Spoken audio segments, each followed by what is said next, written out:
Diane Partain was born into what appeared to be a normal American family. Everybody that would look at my family would always feel like, oh, what a wonderful family, you got such a cool mom, such a cool dad. It looked so normal and so happy. Underneath all that, there wasn't a day that went by that I didn't live in intense fear, intense darkness and loneliness and isolation. From the time Diane was 3 years old, she was raped by a male family member. She never told anyone out of fear of retribution, which grew worse as she got older. It caused me intense fear. I felt like love from a man, affection from a man did nothing but hurt.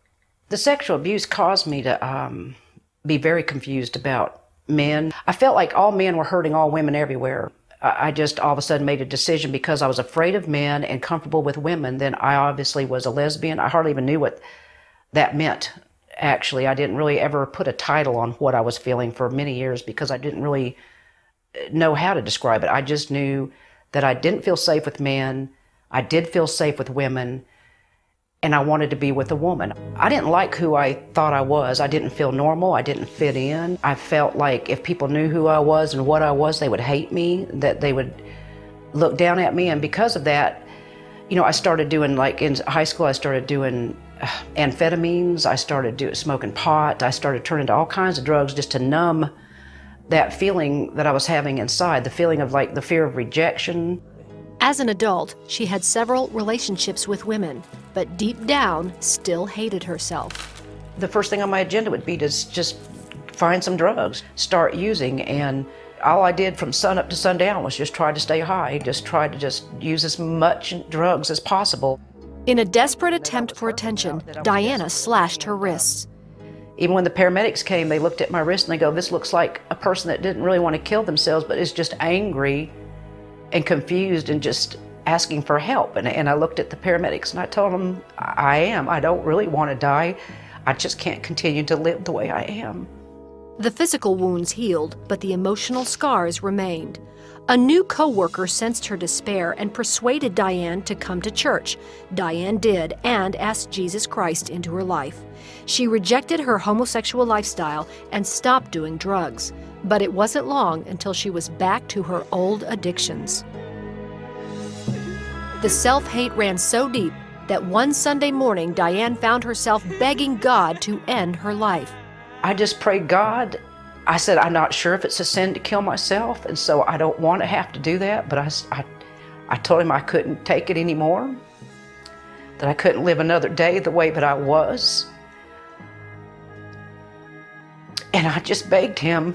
I begged him. I was on my knees sobbing and just from the bowels of my inside, just begging him to please take me. At that moment, God heard Diane's cry.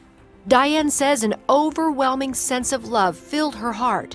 I saw myself as not Diane the drug addict, Diane the lesbian, Diane the unloved, unlovely person, Diane the ugly person. I saw myself as Diane, the whole and complete child that he created me to be. I got in the car and went to this little church and went busting through the doors going, "Praise God, I've been set free from drugs and alcohol and lesbianism." And I was, they let me get up and share my testimony right away. They received me in love. Diane's friend from work taught her to read the Bible and get involved in church. Diane also learned that she needed to forgive the family member who had abused her as a child. I was set free for the first time. I felt like this newfound freedom, and it was just through forgiveness. Through forgiveness, I felt like I was given a new lease on life, a fresh start in life. It was extremely important. Today, Diane is happily married and living each day with Christ the center of her life. I know that I love him more than anything in this world. I know that I've surrendered my life to him and I've given him myself. I couldn't imagine walking out of that. I couldn't imagine leaving his hands, leaving his safety. Just knowing that God, the creator of this universe, that spoke everything into his existence, is my dad. He's my papa and he loves me and I love him.